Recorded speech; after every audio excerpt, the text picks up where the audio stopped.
Hola, vamos a estar hoy practicando el sonido de las letras y vamos a comenzar con las vocales. Primero vas a ver la mayúscula, luego la minúscula y luego las dos. Su sonido no cambia. Empezamos.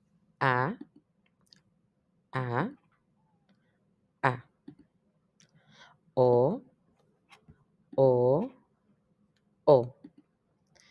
E, E, E. U, U, U. I, I, I. Ahora vamos con las consonantes. Comenzamos con la M, M, M.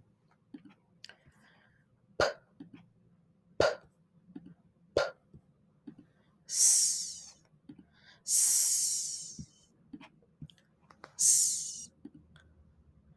I, I, I. T, T, T. B, B, B. F, F, F.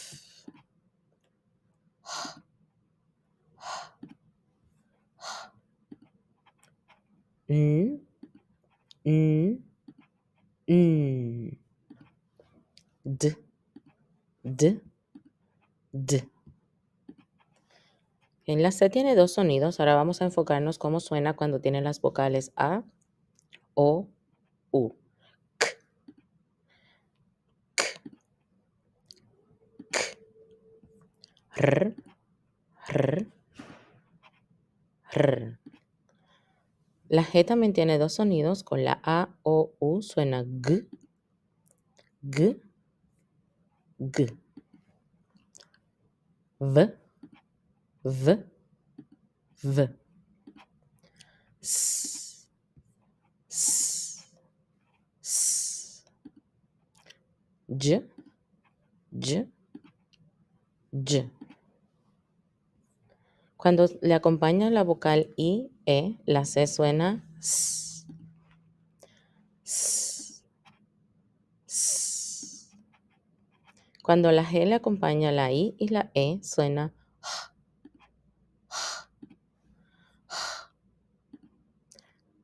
K, K, K. J, J, J. Ñ, Ñ, Ñ. Ch, Ch, Ch. X, X, X. K, K, K. W, W, W. La H no tiene sonido cuando está solita, así que siempre vamos a escuchar el sonido de la vocal que le sigue.